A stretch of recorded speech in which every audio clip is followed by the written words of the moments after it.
amazing. You could turn a phrase into a weapon or a drug. You could be the outcast, be the backlash of somebody's lack of love. Or you can start speaking up. And no one's gonna hurt you the way your words do when they settle neath your skin. Kept on the inside, no sunlight, sometimes a shadow wins. But I wonder what would happen if you say what you want to say and let the words fall out. Honestly, I want to see you be brave with what you want to say and let the words fall out. Honestly, I want to see you be brave. I want to see you. I just want to see you. I want to see you and see you be brave. And everybody's been there, everybody's been stared down by the enemy. Falling for the fear and done some disappearing. Bow down in the mighty. Don't run, stop holding your tongue. Maybe there's a way out of the cage where you live. Maybe one of these days you can let the light in and show me how big your brave is. Say what you want to say and let the words fall out. Honestly, I want to see you be brave with what you want to say and let the words fall out. Honestly, I want to see you be brave and sense your history of silence won't do you any good. Did you think it would? Let your words be anything but empty. Why don't you tell them the truth? Say what you want to say and let the words fall out. Honestly, I want to see you be brave.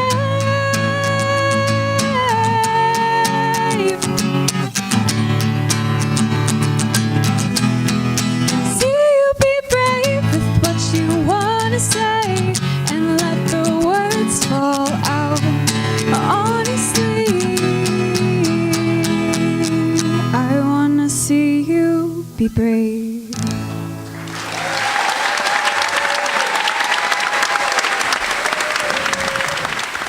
Good afternoon, and welcome to This Is My Brave. Thank you to our brave singer, Sabrina Zaragoza. Can you believe she's only 14? What an amazingly talented young woman. Thank you so much for being here to sing our theme song today, Sabrina. My name is Kristi Messer, and it has been my pleasure to be co-producer of the This Is My Brave Fort Lauderdale show. And together with the production team members, Amanda Pelaez, Jessica Millan, and Pat Turner. We would like to thank everyone for coming today to witness South Florida shine a light on mental illness in an effort to end the shame and the stigma that's often associated with mental health issues. First and foremost, we'd like to thank our sponsors. Our 2018 season would not have been possible without the support of our national sponsors, Alkermes, Synovian, and Sage Therapeutics. We are also very grateful to our South Florida sponsors, without whom we would not have been able to do the show. The Health Foundation of South Florida Wellness Network, and the Fort Lauderdale Behavioral Health Center. We'd also like to give a special thank you to Jeff Hockren at Signorama for donating our signs and banner, the Red Pepper Group for videography, Nikisha Wong Chong and Howard Lewis from Church by the Glades for donating their photography talent, and Marcus Amaya for his musical welcome in the lobby. Your generous support of our mission is so greatly appreciated. We are very pleased to have been able to showcase some of the art from the Nine Muses Art Center and the Mental Health Association of Southeast Florida, and the Rebels Drop-In Center program of the Memorial Regional Health Center. Please take a moment to enjoy the art in the lobby. We'd also like to thank Cosmic School for Makeup Artistry from Fort Lauderdale. as they generously donated their time to do hair and makeup in the green room. I'd be remiss if I also didn't take time to thank our Nova Southeastern University students from the Undergraduate Public Health Association for all of their help with ticket sales, rehearsals, and of course today's event. So before we get started, just a few quick housekeeping items. If everyone could please take out your cell phone. Now before you turn it off, I'd actually like you to use it throughout the performance today. So please feel free to share lots of pictures, selfies, video clips on your social network with the hashtag #LiveBrave. So what you're about to experience defines what it means to live brave. These are real people with real life stories and real experiences. We need your help to tell the world that we're here so that other people too can learn to live brave.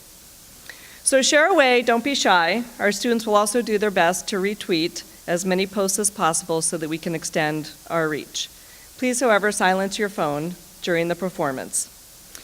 So we're about to take you on a journey. You will laugh, and if you're like me, you'll probably cry. You will be enlightened and inspired, and our hope is that you will leave with a transformed perception of the invisibleness of mental illness, thanks to the bravery of our cast members. Because the reality is, 1 in 5 Americans live with a diagnosable mental health disorder. And because we don't talk about mental illness, many people suffer in silence. So this changes this afternoon, right here, right now on the stage. We're shining a light on mental illness to show the world that we are your friends, your relatives, your colleagues, your neighbors, your religious leaders, your community members. We hope that through storytelling, you will better understand mental illness and you'll be able to be supportive of those in your life who may experience it. Hopefully, you will also be inspired to share your own story, for it is when we share our stories that we open the conversation, and storytelling changes lives. So without further ado, I'd like to introduce the producer of the show and my very, very good friend, Linda Killi. You may have heard the saying that as a parent, you're only as happy as your saddest child. That feeling hit my husband Dan and I hard several years ago when our daughter had her first manic attack without warning at age 26. Her childhood, teenage years, and college years were all very normal. She was a newlywed and off to a great career when it all came crashing down one night when we got this call. "Dad, I have a secret. I want to tell you my secret. Dad, do you have ice in your phone? You need ice in your phone. I saw Jesus, and he said we're all going to heaven." And this was repeated like a broken record, over and over. Thus, our first experience with someone with a mental illness, and subsequently with hospital psychiatric wards. After the 911 call and a trip to the hospital when nothing physically wrong could be found, she was moved to the psychiatric ward. She was given some heavy-duty drugs that helped bring her back to normal. 3 days later, she was diagnosed with sleep deprivation. Okay, we thought, that should be an easy fix. Wrong. 2 weeks later, the earlier drugs, having totally worn off, she was back in a psych hospital, this time on Christmas Day, while visiting us here in Florida, and she was repeating the numbers 1 to 10, backwards and forwards, on the way to the hospital. Our denial was over, and real fear started to sink in. After another round of hard drugs and a couple of days in that hospital, she was able to be released. Our closest friends reached out to their doctor, who referred us to a psychiatrist in private practice who diagnosed her with bipolar I disorder. After about a year of trial and error, the right medication that worked for her condition was finally found, one that didn't make her feel lethargic and miserable, like many of the drugs do. But that was a year of her feeling depressed, experiencing major anxiety, and saying that she couldn't live feeling like this. For us parents, it was a year of worry and hope and lots of prayer. I'm happy to say that our prayers were answered, and since then, she and her wonderful husband, Ben, who has supported her throughout, have been able to have 2 beautiful children. There have been additional hospitalizations during her pregnancies when she attempted to go off her medications, and due to sleep deprivation, a common occurrence with newborns, as anyone who has had a baby knows. There is a silver lining to this story, though, and I'll let her tell you the rest. Ladies and gentlemen, I would like to introduce my daughter, Jennifer Lynn Killi Marshall, the co-founder and executive director of This Is My Brave.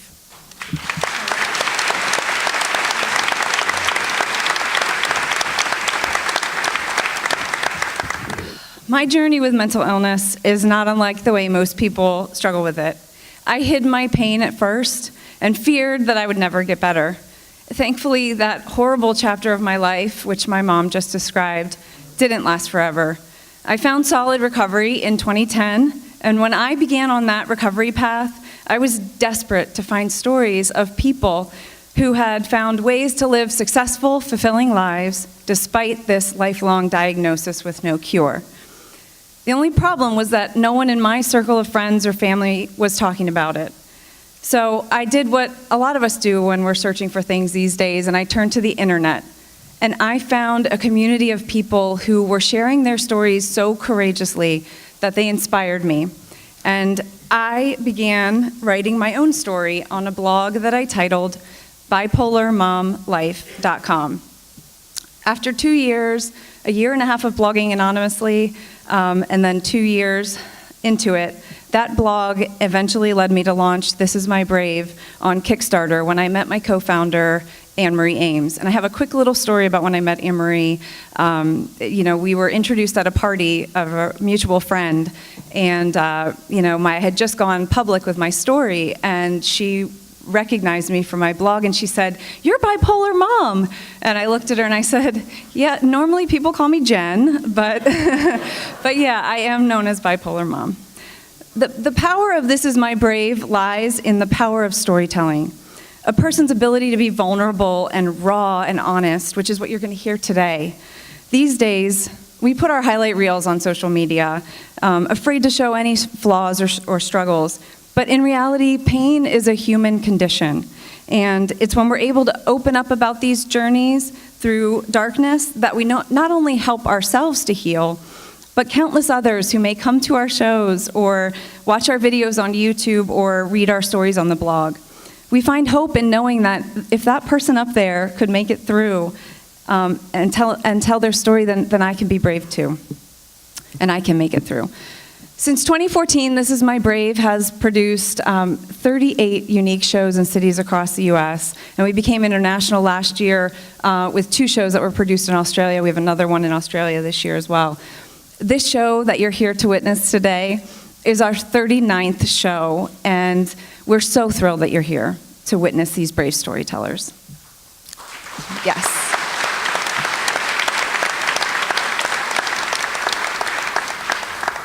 "2018 marks our 4th year of us helping people tell the world, mental illness is a part of who I am, but it's not all of me, it's just a part of my story.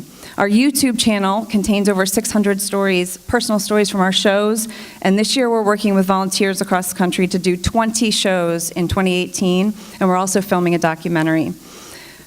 When one person decides to be brave, they give others the permission to do the same, and I like to say brave multiplies brave. As you may have read in your program, there was a dedication to my co-founder. We were devastated last fall by the sudden loss. She passed away from a heart attack. This Is My Brave wouldn't be here today if Anne-Marie hadn't joined me in tackling what at times feels like the impossible task of ending the stigma surrounding mental illness. It's been difficult to imagine going on without her, but as Anne-Marie said during the first show, it's like we're putting a pebble into the lake and it's going to ripple out and more people will hear the stories. And that helps me to press forward and helps our movement to move forward. Tonight we honor her memory as we do with each of our shows, and those ripples she spoke of in the beginning have definitely turned into waves. This Is My Brave's mission is to get to a place where one day we live in a world where we don't have to call it brave for talking openly about mental illness. We'll simply call it talking. And we're going to do that here today, one person and one brave story at a time. So let's get started. Please welcome our first brave storyteller to the stage, Michael Garcia. And all my life, I've been fighting my depression, fighting all the thoughts and the demons telling me I am unworthy. I should get it over with and vanish from this world. But God saved me, and He told me otherwise. And this song is the story of my success, of my triumph.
So I'm dropping to my knees, letting go that rain.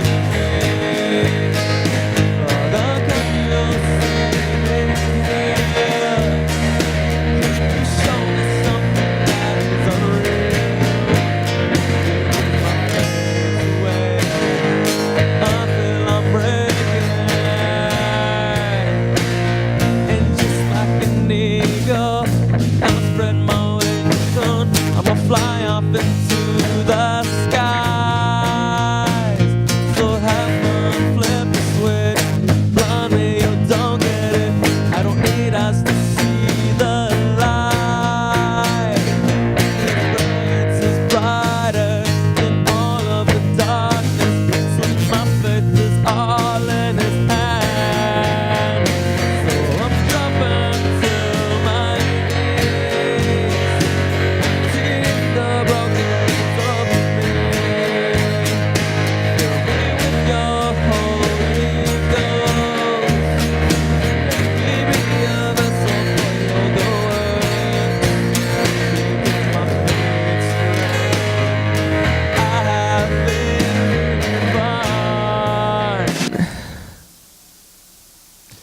And now let me introduce our next brave storyteller, Gretchen. I was ready to die 3 months ago, once again. I don't remember experiencing this kind of pain before. Or maybe I do. My name is Gretchen, and this is my brave. I am 39 years old. I am from Puerto Rico, but moved to South Florida 10 years ago. I am a single mom, I am a professional, and I'm also in recovery for multiple mental health diagnoses. I remember experiencing lots of trauma in my life as a child. I was sexually molested at the age of 8 for the first time. I know that at that moment, my brain would never be the same. I remember sitting at the psychiatrist's office for the first time when I was 11, when my parents got divorced. I was diagnosed with ADHD and was prescribed medication. I had lots of behavioral issues at school, visiting the principal's office every week. I was extremely loud, well, I still am, hyperactive, and I was not good at listening to instructions. In other words, I was born a leader. I don't know how I did it, because I never had good grades, but I did graduate from high school. I have been only speaking English for about 3 years. I went to college for my bachelor's degree in general communications, so I learned about TV and radio production, journalism, and advertising. Working at a newspaper, one of the journalists invited me to feed the homeless, and that's when my life changed forever. Listening to their stories, connecting my pain through their pain, was one of the most amazing experiences in my life. I listened to them, something I don't think we do anymore. In 2003, I was diagnosed with major depression, anxiety, and fibromyalgia. At that moment, I found my calling in life. I went to school to help other people like me, so I did my master's degree in substance abuse counseling, and I graduated in 2004. In 2005, I started attending support groups for my binge eating disorder, and I stopped weighing myself when I reached 254 pounds. I've lost 100 pounds, but this is one of the things I struggle with the most. The same year, my son was born, and I experienced postpartum depression and psychosis. Time passed by, and then I moved to South Florida, and I work at a substance abuse residential program treatment for Hispanics in downtown Miami. In 2013, I was fired after requesting some accommodations for my fibromyalgia. It was one of the most darkest moments in my life. No hygiene, sleeping for hours, and overeating. No hope, no nothing. In 2010, my daughter and I were hit by a drunk driver. My daughter was 4 months old. I'm sorry.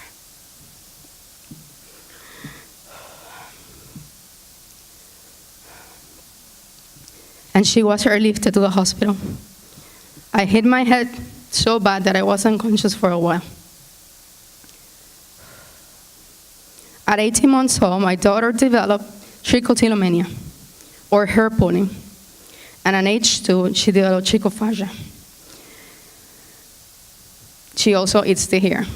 When she started to eat the hair, at age 4, she had surgery. She almost died. She had a hair bulb removed from her stomach. About the same time, I had the opportunity of working at a psychiatric hospital, and I reported what I saw to the newspaper. And because of that, they won a Pulitzer, the most important award in the journalism field. So you can call me a snitch, or you can call me an advocate. 10 weeks were enough for me to confirm that I'm totally against the criminalization of the mentally ill.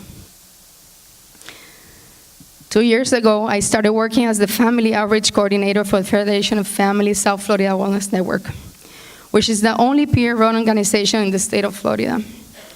Through these years, I have been able to learn about myself, and I have been able to maintain my wellness and recovery. Remember when I started my story, that I was ready to die 3 months ago?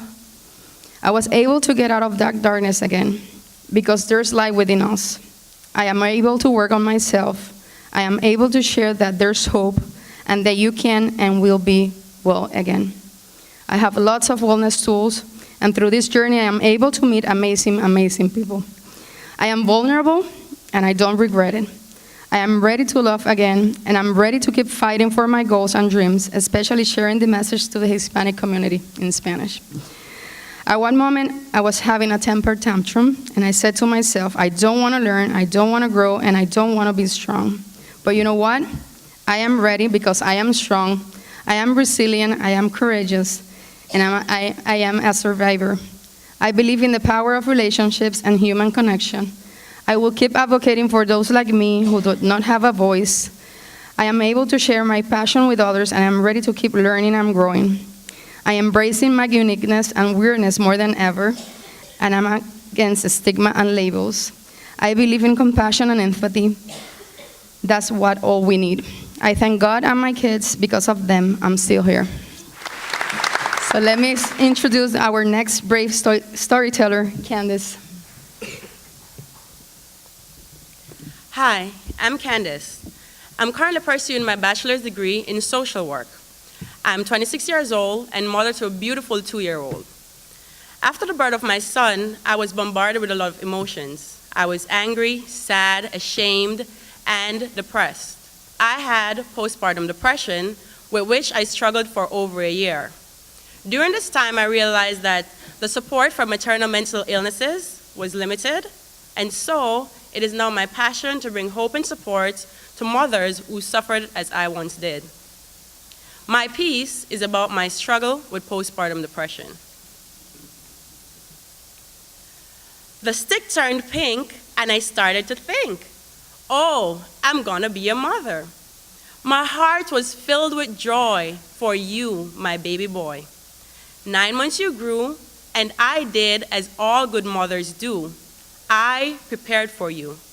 I ate well, I exercised, I went to all my doctor's appointments, and I fantasized. What would motherhood be like? Soon you were here, and my emotions were everywhere. For 2 months, I was mainly happy, and then I was sad, and then I became depressed. Depressed, you say? Yes, depressed. But new mothers don't get depressed. This is a happy time. A happy time, then I must be lying. All these negative thoughts I have, all these tears, all these fears, they must be fake. But oh, they weren't. They were real, more real than anything else I could feel. They became my constant companion. I fell slowly into a black hole where it was lonely, lonely, and cold. No one understood. Do you suppose that my baby could? My husband tried, but boy, was he in for a ride. Most days, I struggled to get out of bed. Would I be better off dead? I had lost hope. Every day, I struggled to cope. I was desperate. I started to look for an outlet. Alcohol? No, there must be something more. A support group. That's something I could do. I found an online support group which helped me through. There were no support groups locally, but online I met other mothers like me. Other mothers who weren't particularly finding this motherhood thing easy. I turned to journaling, to write my crazy thoughts down. Bury them deep, they can't be found. I started to exercise when I could. I would get better, I would. I did therapy. Oh, therapy, that scared me too, but my lovely therapist, she came through. She taught me how to rewire my thoughts and to end this negative cycle. And so, here I am today. My postpartum depression has faded away. But what a lot of lessons I have learned. Lessons like mental illnesses aren't spoken about enough. Like getting support can be rough. Like it can happen to anyone. I am happy to be depression-free, but most importantly, I would like to touch another mother like me, a mother who is down and feeling hopeless. I want you to understand that there is hope yet. The sun will shine again, and the birds will sing. You will beat this thing, because deep down, you're stronger.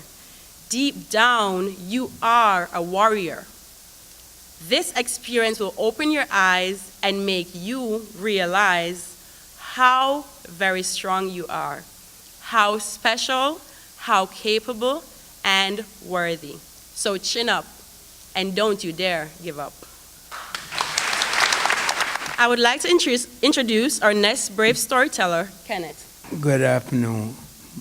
I'm 30 years old. I was in school. My sister and my dad, they wanted to put me in Lauderdale. My dad stopped them from putting me in Lauderdale. My sister knew other stuff was wrong with me. What happened when my sister reached out to the doctors and the insurance company said something wrong with my brother. Nobody didn't believe her. I started eating my life away. Then I got to 600 pounds. I had to get somebody fast. Thank God to my sister. 2014 was the hardest year ever happened to me. Got a phone call. My dad died. Moved down here. My mom died. 2017, my brother died. Depression came back. Then a friend from South Florida Wellness reached out to me. Said, remember your toolbox. Meditation, music, exercise, and going to the gym. I didn't want my dad and my sister to remember me as the old me, how I used to be. Right now, thank God for her giving me a chance down here. I met a whole community and friends that I never had before. Thank you.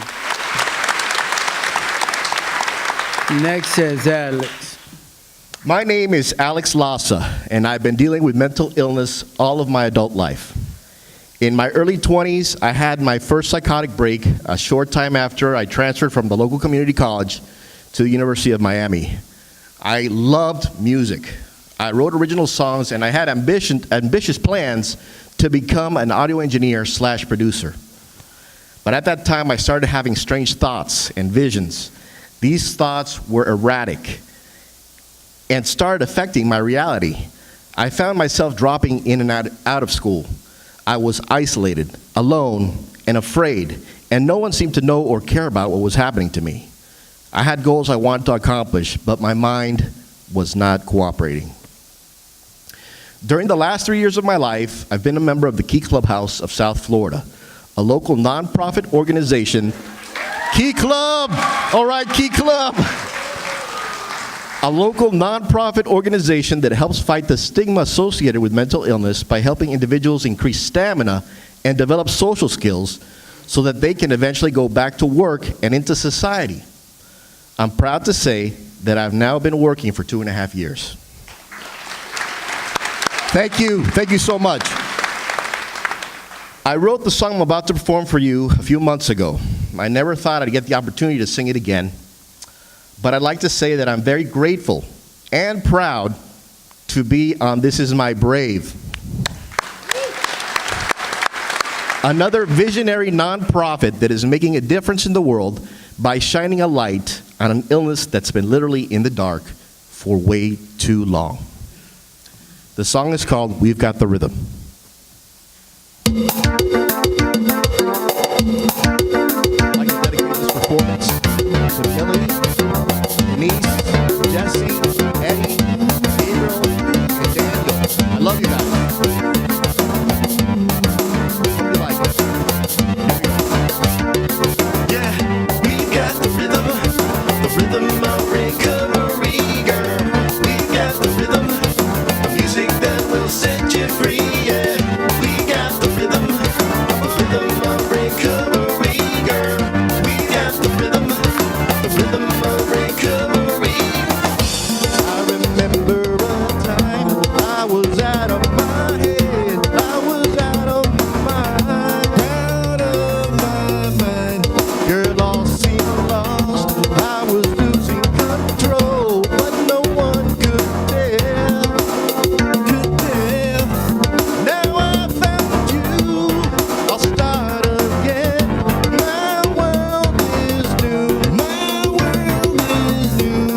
We got the rhythm. Thank you. Thank you so much. Thank you for coming tonight. Thank you.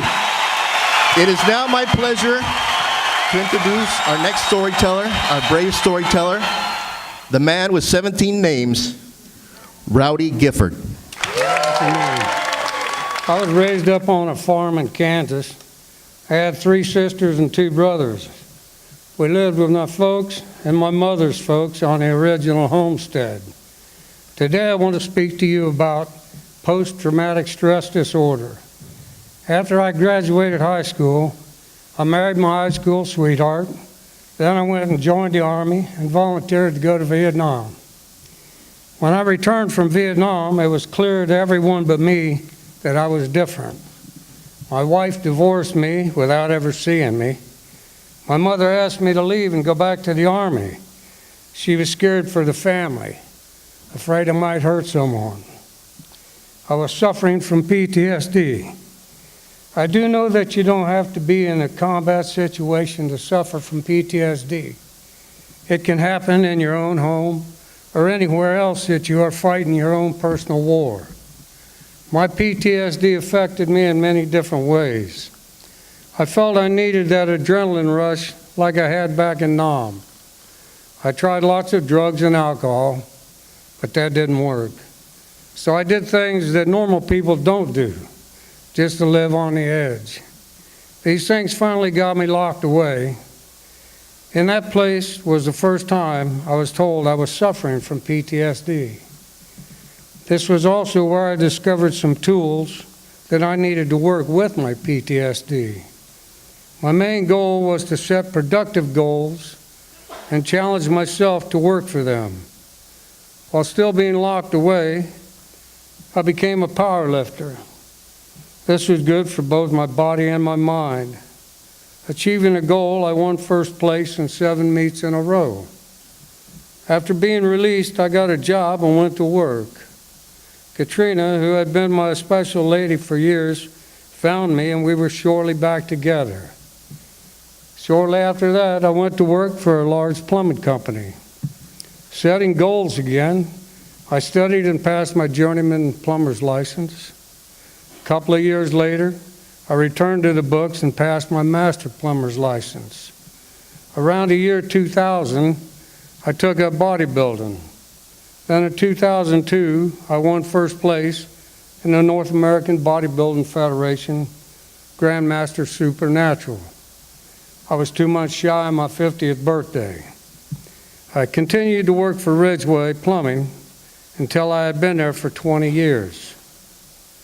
When I retired, I was an area manager overseeing many job sites and many men. I ran Broward County for them. After retiring, I was asked by a friend if I wanted to be a plumbing inspector.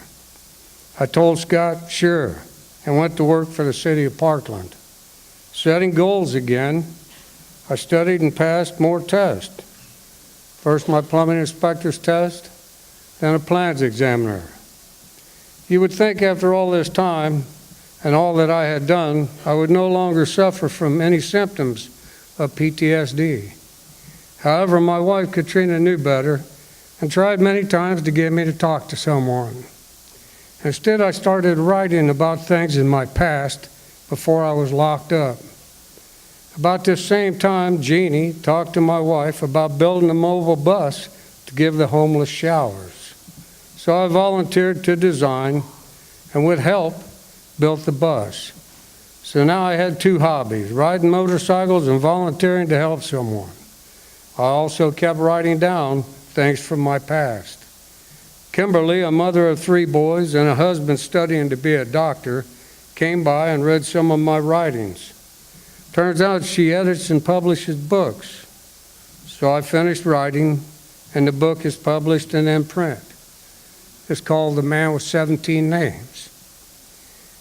You see, back before I was released from lockup, I was taken in front of a judge in Miami. The judge gave me the name I have today, Rowdy Gifford. He called me the Man with 17 Names and told me he was going to pick my last one that I would ever have. I want to let anyone and everyone who is suffering out there know that there is hope. Sometimes you have to ask for it. Sometimes it comes in other ways. I hope all that are suffering find the tools that I needed as I found mine to succeed. I am Rowdy Gifford, the man with 17 names, and this is my brave. Our next brave storyteller is Lena. Hi, my name is Lena Miatis. I'm a 35-year-old single mom to an awesome 7-year-old daughter. I had my first manic episode in 2012 and was diagnosed bipolar. I've had more struggles and hospitalizations with depression, and I had one other manic episode in 2016. I owe my success with this illness to my wonderful support network of family and friends. If you know someone with a mental illness, the most important thing that you can do is support and encourage them. I will be performing a poem that is a look into my constantly churning mind. I live my life on a balance beam, careful not to fall to either extreme. I watch for red flags, but don't live in fear. I've got a great support network, lots of loved ones live near. Coping mechanisms for stress, I've built up quite a file. I've got to force routines and organization, even though it is not my style. I don't dwell on the could have, would have, should have beens. Everyone makes mistakes. Take the meds, look forward, don't give in. Make a plan, do what it takes. I stopped getting upset when someone asks, "Did you take your meds?" I try not to get offended when I hear, "You should go to bed." They just want me to be healthy. They say this because they love me. Everyone is watching and keeping track. When's the next time this bipolar will attack? 2017, a year with no hospital stays. This is what success looks like to me these days. I was chasing fortunes in a job with high stress when I found you could have a lot more by acquiring less. Voluntary simplicity, focusing on what means the most to me. Less time working for a company and more time with my family. My daughter asks, "Can we light a candle and pray?" Dear God, please make Mommy's sickness go away. Thank you. Our next brave storyteller is Matt. Hi, my name is Matt. I love music, my family, my 2 beautiful nieces, my recovery, and helping others. But this is what I might have said roughly 7 years ago. My name is Matt. No, it's Jesus, you know, the Messiah, the Savior of mankind. I think I'm in heaven or was sent down by angels. I am a divine being. Look, I'm making it rain. I'm lifting my arms high in the sky and it is raining. I am in control of this planet. I'm in a movie. Oh no, who is watching me? I have been in a movie my whole life. Everyone is laughing. Wait, no. Everyone is crying. What's wrong with me? They are laughing. I've ruined lives. They want me dead. They want to kill me. I have to run. No, wait, I'm the Messiah. I can walk barefoot and on water. Did they just put a device in my body? They're tracking me. I have to run. They're trying to kill me. Who are these people? Why are they hurting me? I have bruises all over my body. I'm in hell with demons. Get me out of here. What movie am I in? There are cameras everywhere, no escape. Bruises all over my arms. Help, help, help. In 2011, I suffered a severe psychotic break. My psychosis was characterized by elaborate and dark fantasies, delusions of grandeur, intense feelings of persecution, ideas of reference, and deep, dark, unraveling thoughts.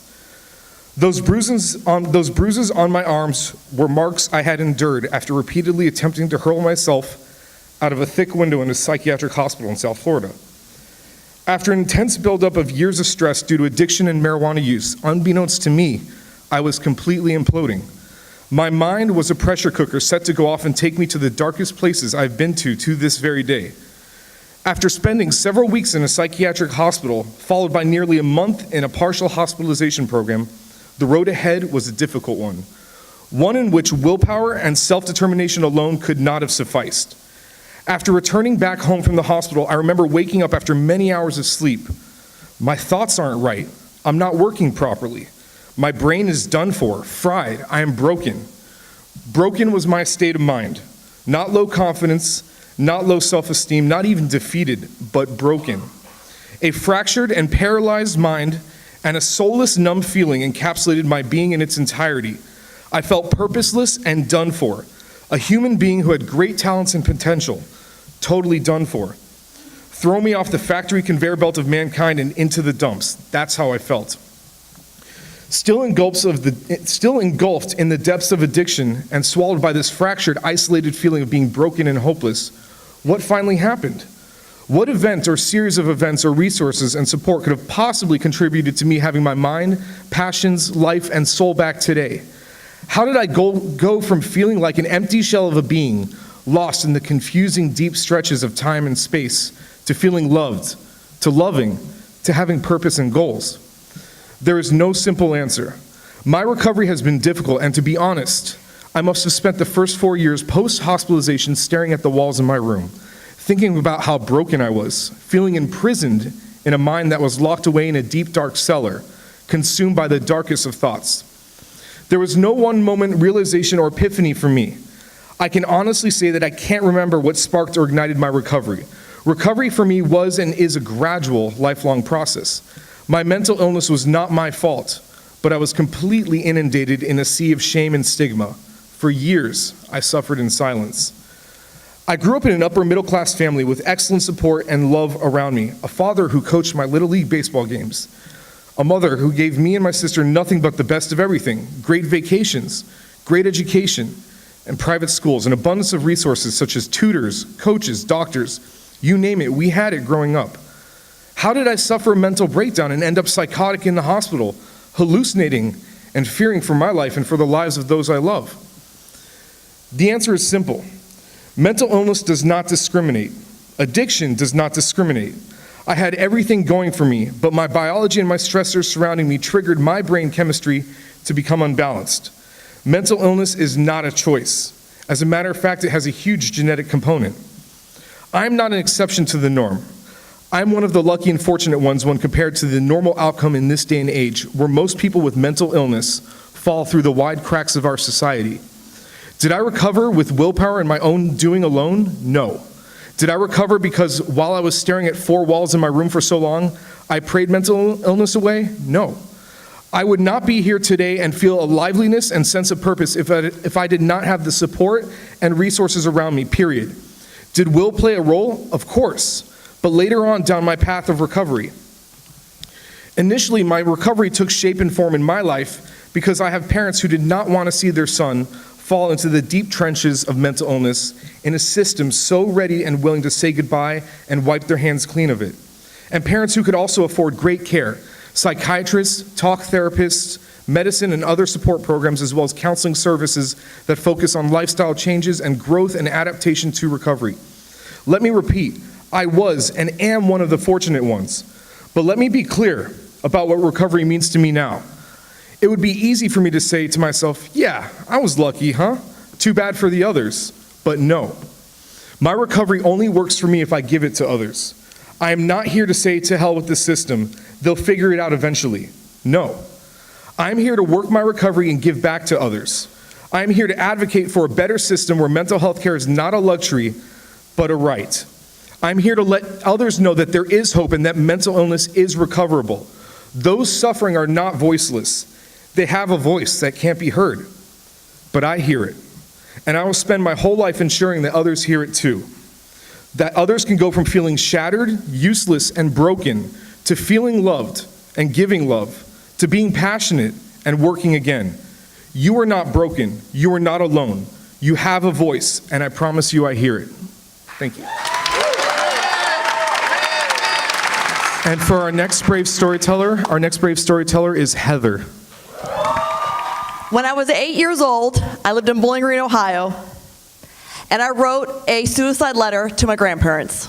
Very unorthodox for that time. Back then, there wasn't This Is My Brave events, there wasn't wristbands, there wasn't coalitions and organizations to advocate for mental health, so it was, nobody knew what to do with it. Thankfully, my grandparents had enough wherewithal to know they needed to turn that letter over to my mom and dad. And my mom and dad had enough wherewithal to know they needed to get somebody to come and talk to me. So a guy from our church came, sat in our living room, and talked to me for a little while about what was going on, and then we just all moved on. Fast forward to when I was 14 years old. When I was 14 years old, we moved.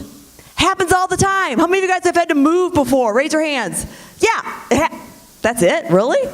Wow, that's awkward. Okay, scratch that for the next time I speak. And we moved from Ohio to Chicago. And when we moved, that derailed me once again. Again, just a normal thing, but it just really threw me off. So I wrote a 9-page suicide letter, went into the kitchen, found a knife. I was just getting ready to cut my wrist to take my life when the doorbell rang. Figures.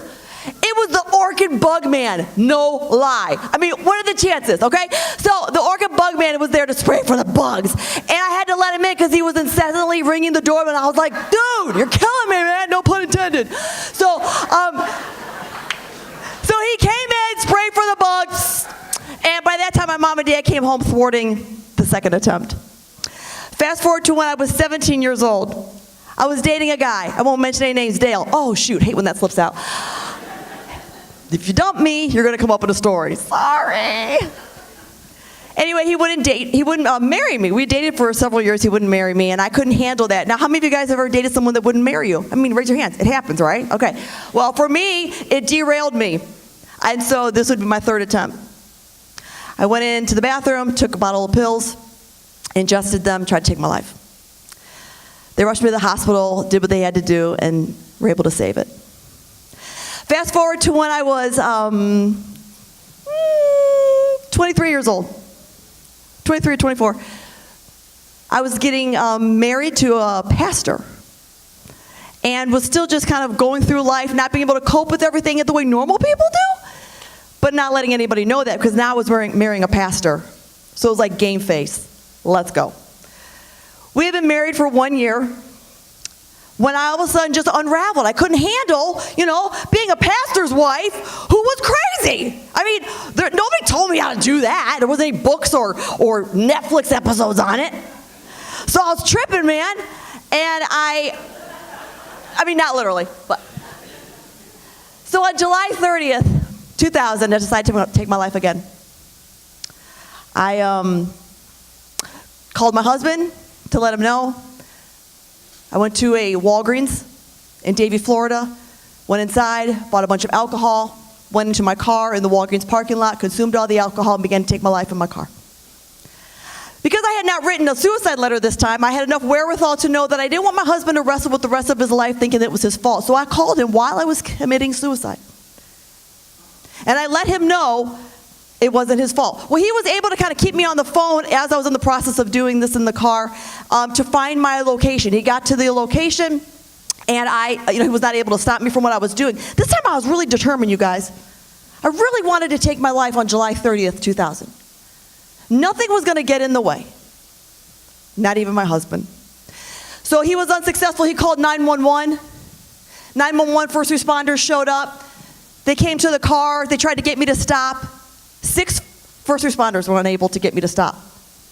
I had turned into this ravished, rabid animal who was going to take her life, and nobody was going to stop me. The 6 first responders were relentless, though. That's their job. That's their job to show up to a scene and save people's life. So they went to the ambulance. They got a tranquilizer. They brought it back to the car, knocked me out cold. That was the only way they could get me to stop committing suicide.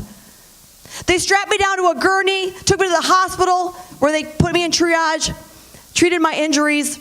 And par for the course for someone like me, Of course, I just sit up after my injuries are treated and I start cracking jokes like, can't even kill myself right, And everyone's looking at me like, cuckoo, cuckoo, cuckoo. At that time when I was ready to go home from another failed attempt at suicide, a woman came into the triage room and she said, just want to let you know that due to the threat that you are to yourself and to society, we're going to Baker Act you. Many of you guys know what that means.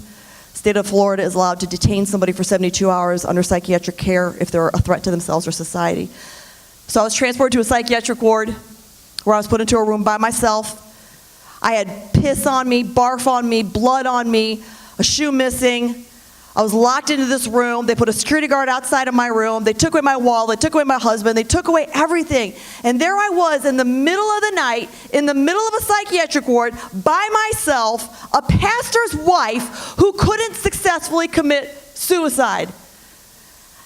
And I just wrestled with my demons that night. But I also wrestled with my faith. See, I'm a pastor's wife. It's my story, I'm sticking to it. I'm not here to push my religion, but I'm here to let you know that faith is part of my story.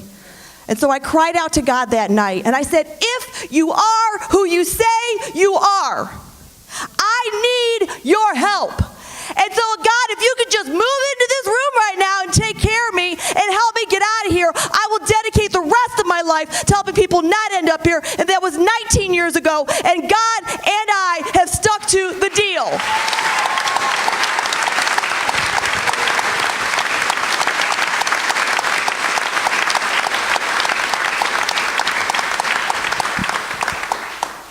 It's been 19 years since I tried to take my life, and I'm not going to. My diagnosis is bipolarity, which is why I love this event, and I love Jennifer for what she has done. I am a good steward with my illness. Yes, I have bipolarity. No, it does not have me. I take my medication. I stay close to my God. I stay close to my church by the Glades, where my husband and I serve on staff full-time in ministry. And I take good care of myself with the best that I can. Am I weak? Yes. But I'm not broken. And so to any of you guys who are out here today struggling with any kind of addiction or mental struggles, I just want you to know 3 things. Number 1, just because you screw up doesn't mean you give up. And just because you had a bad chapter does not mean that your story has a bad ending. And you are stronger than anything that tries to make you weaker. Thank you. And now I would like you to give a roaring applause for my good bud, Stephanie. Come on, girl.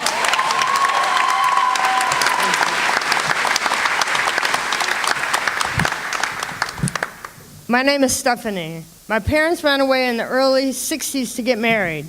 My mother was a Romanian Czechoslovakian Jew. My father was a light-skinned man of color. We lived in Harlem.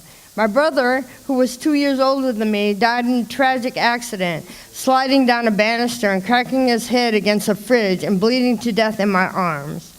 I was friends with everybody back in Harlem, so everyone called me Shine.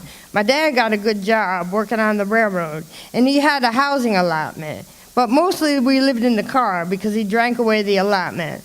I learned what alcohol was real early because my mother taught me 1, 2, 3, 4 bottles of beer, your dad will be lots of fun. If you see the whiskey bottle, you take your brother and you go somewhere with your blankets and you hide. My mother equipped the car with all the essentials, such as clothes, a cooler, games, etc. We didn't want for anything. She was a teacher, so every day seemed like an adventure, a game, learning in a variety of ways. That all came to the halt at the age of 9 when my father, drinking whiskey, shot his boss over a card game. He went to prison, and we moved to upstate New York to be close to him. My new school advanced me 2 grades after my first 3 weeks. At 9, they sent me to see a psychiatrist who diagnosed me with schizophrenic with schizophrenogenic speech patterns. That's a mouthful. I asked the psychiatrist with my attitude how he thought he could diagnose me like that since he primarily spoke German and it didn't seem to me that was the right diagnosis. The school didn't take it real seriously either. I graduated high school 3 days before my 16th birthday and began working full-time to help support my mom and family. Later in my life, I was diagnosed with PTSD, dissociative identity disorder, major depression, and post-traumatic stress disorder. In 2010, I found a free program called the Key Clubhouse of South Florida, whose mission is to help people with mental illness reintegrate into the workforce and community life. As a recovering addict with mental illness, I have learned not to just survive, but to live life and have fun. I'm a social worker by education and recently accepted a job as an emergency room opiate addiction counselor as a peer specialist, and I'm so happy.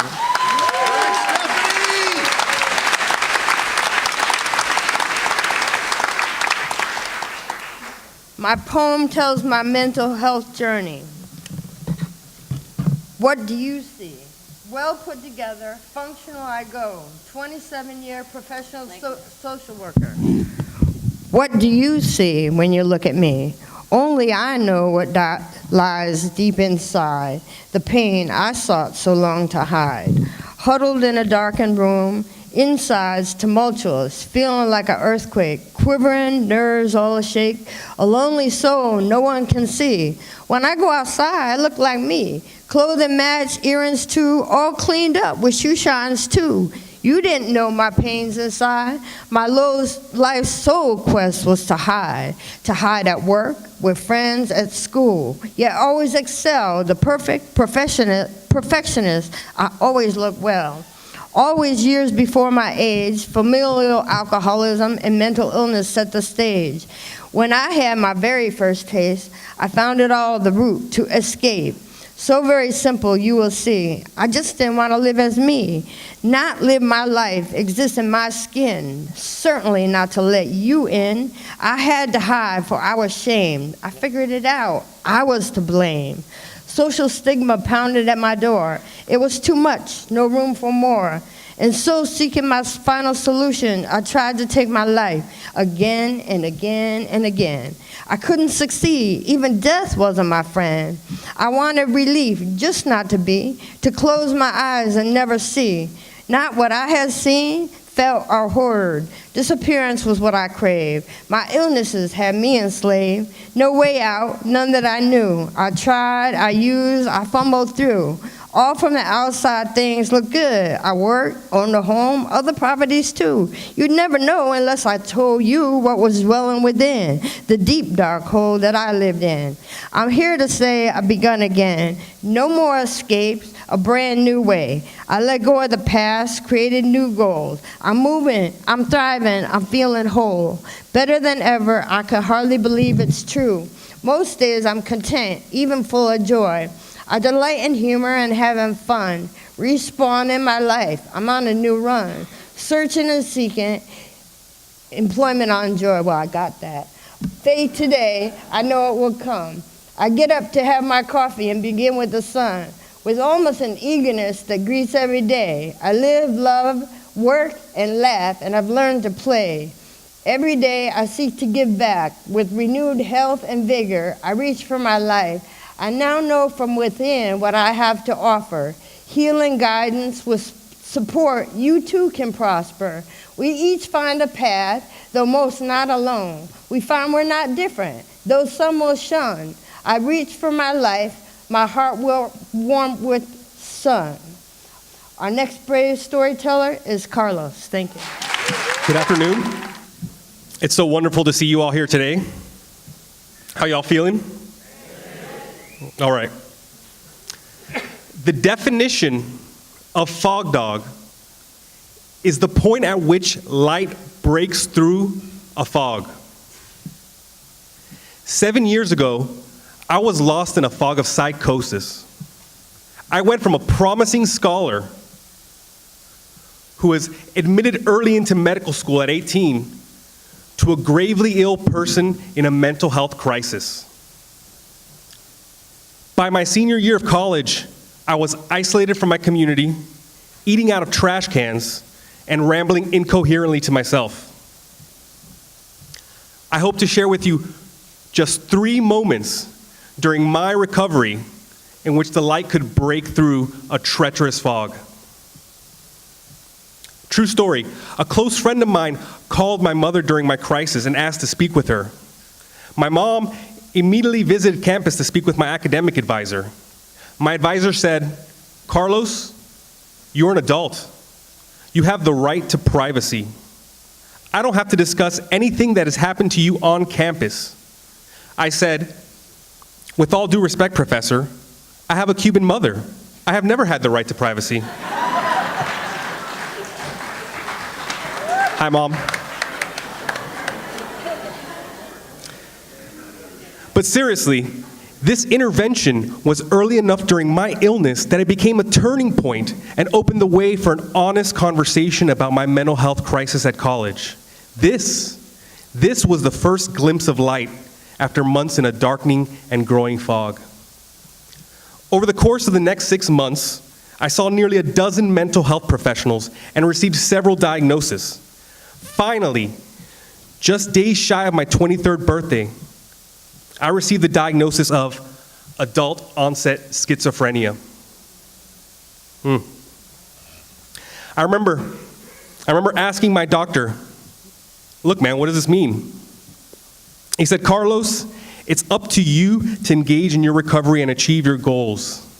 I can see now how fortunate I was to receive care from a team of mental health specialists out in the community, and furthermore, that they endorsed the recovery model. The expectation was that I would be able to go back to school, competitive employment, and work towards resuming a normal life. This was another moment of light shining through a harrowing fog. Today, I stand before you a member of the Board of Directors for the National Alliance on Mental Illness and NAMI Miami-Dade County.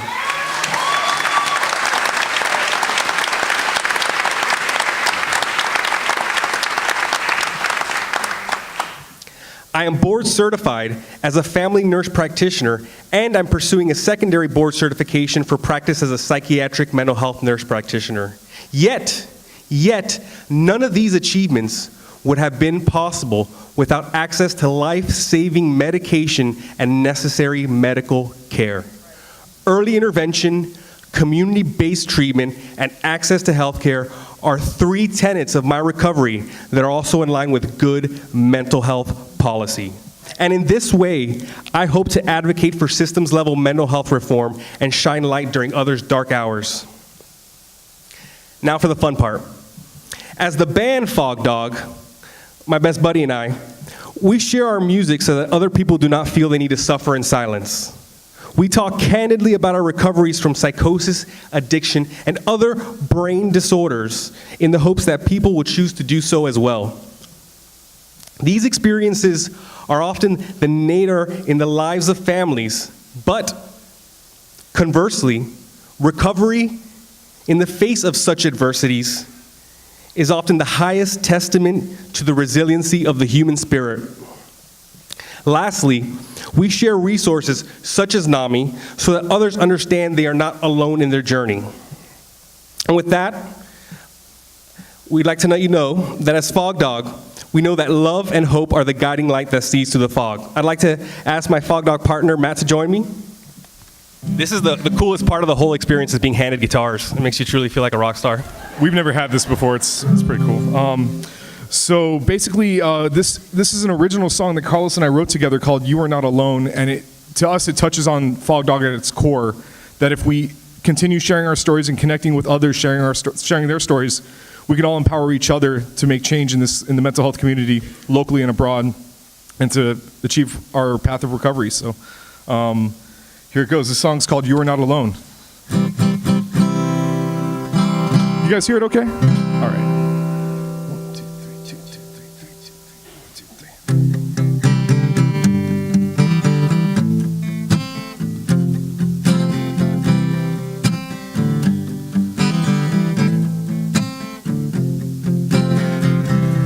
3. So many days we spent in pure bliss, graced by this love we did witness.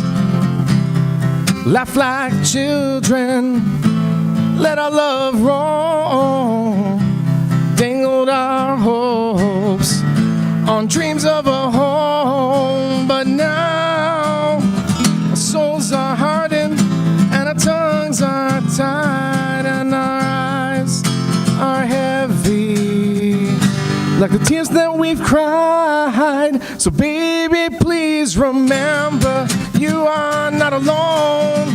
I am here, and Lord knows I will try. Baby, I will try. So baby, please remember, you're not alone. I am here, baby, I will try. Baby, I will try.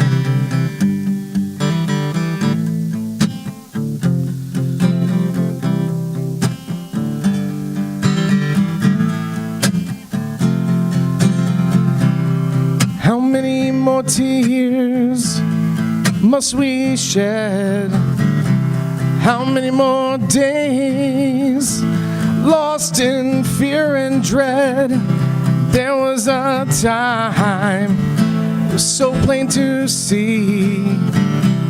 Things were so simple as we lived free. But now our souls are hardened and our tongues are tied and our eyes are heavy, like the tears that we've cried. So baby, please remember, you are not alone. I am here, and Lord knows I will try. Baby, I will try. So baby, please remember, you're not alone. I am here, baby, I will try. Baby, I will try.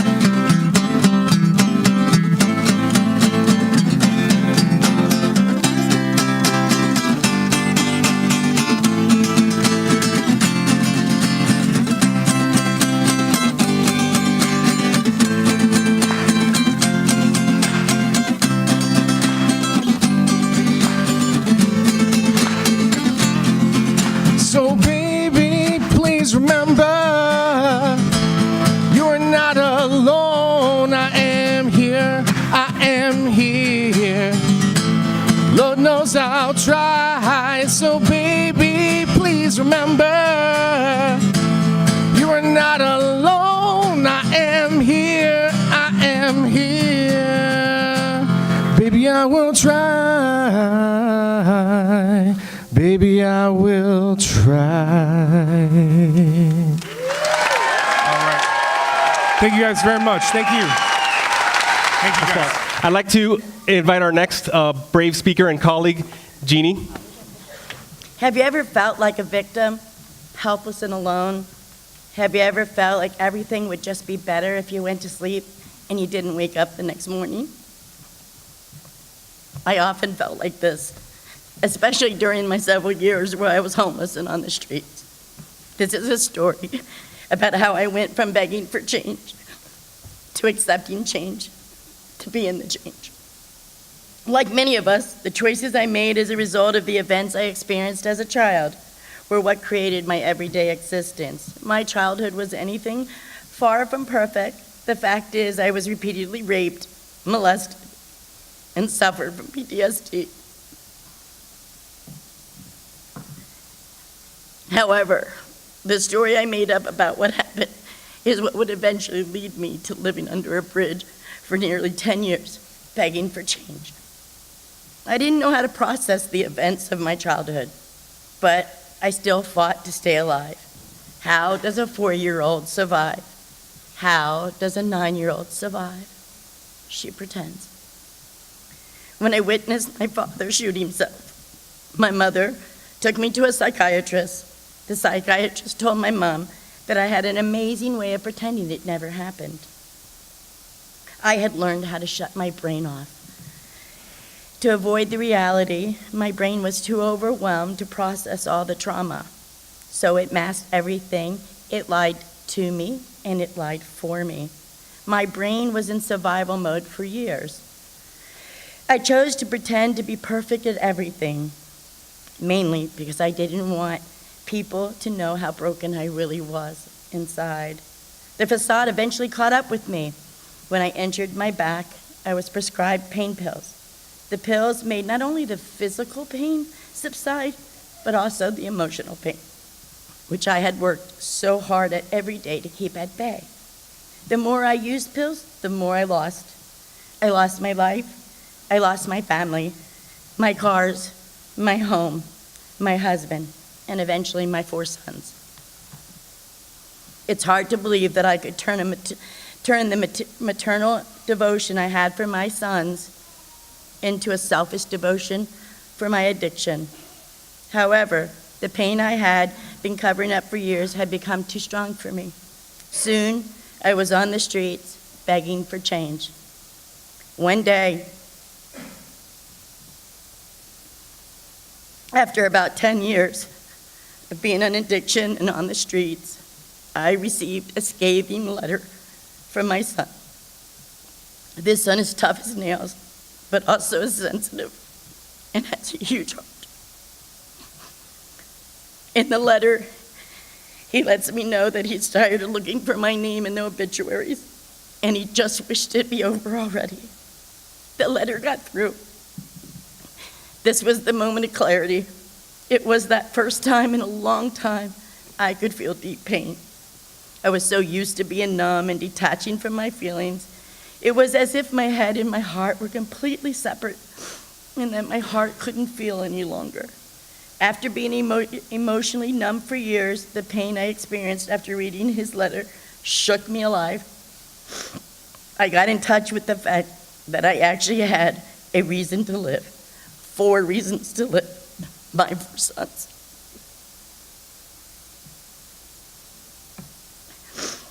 I had been offered help before to get off the streets and to get my life together, but I saw no point. The day I got that letter, I made a choice to finally accept the help that had been offered to me. I accepted change. If it weren't for the amazing organizations and individuals that are always ready to help those in need, I really don't know where I would be today. Yes, it was up to me to ask for and receive the support, but it was their support that led me to the life I have today. I entered treatment centers and started creating a sober lifestyle and started fighting for my sons and our relationship. Day by day and month by month, I took steps to dive into my pain, to no longer hide from it or run away from it, but through it, I found myself. I had to dig deep and face each situation that traumatized me and do the work around it until there was no more pain. Now there's just a story. There's scars, but there's no more pain. It's just a story. Throughout all this, I couldn't stop thinking about my experience as a homeless person and the people who had reached out to help, a helping hand to me. I wanted to help others too. I envisioned a boss with mobile showers and laundry facilities for the homeless. I knew firsthand experience that more than meal or money, the one thing that I missed the most was the ability to shower daily. When we have unlimited access to showers, it's easy to forget the way it feels to be clean, fresh, and alive. The truth is, if you look good, you feel good. Dignity is in short supply when you're experiencing homelessness. I wasn't going to be the person who found a way back from homelessness and forget about the ones that were still in pain. The bus was my vehicle to give him back what I had received. I used the same tenacity that I used to get off the alcohol and drugs to make my dreams a reality. Showering Love was born in June of 2017 with the support of family, friends, and the community. We were able to purchase and refurbish a 40-foot city transit bus to include showers. The sole purpose of Showering Love is to restore dignity, love, and hope to those who feel forgotten. Much more than a shower on the bus, Showering Love is a place to obtain resources and assistance, to have a conversation, and to gain a sense of hope. I chose to fight my way back into the lives of my sons, and then fight to bring hope and dignity to others that share a similar story as I do. Not everybody wants help. Not everyone accepts it when offered. I remember I didn't accept it many times. However, if I can help even one person to see that there is a way to change their story, then I know I am being the change I want to see in the world. With years of pursuing perfectionism to avoid remembering my childhood, what was born was addiction, homelessness, depression, and loss. Today, I know that the journey through our past can be a painful walk to take, but it's necessary. Remembering promotes appreciation, awareness, boundaries, and most of all, acceptance. Before my son's letter, I was so hardened and stubborn that I couldn't feel or think anymore. I wanted to commit suicide, Today, all I want to do is feel, and feel everything deeply. Yes, I was victimized, but I am not a victim. Yes, I felt helpless, but I am not helpless. Yes, I felt alone, but I am not alone. I am a warrior. I am a champion. Sometimes you have to beg for change. Sometimes you get to accept change, and other times it's your turn to be the change. From homelessness to CEO, I am Jeannie Alba. This is my brave. I think my son is in the audience. Would my son please stand up?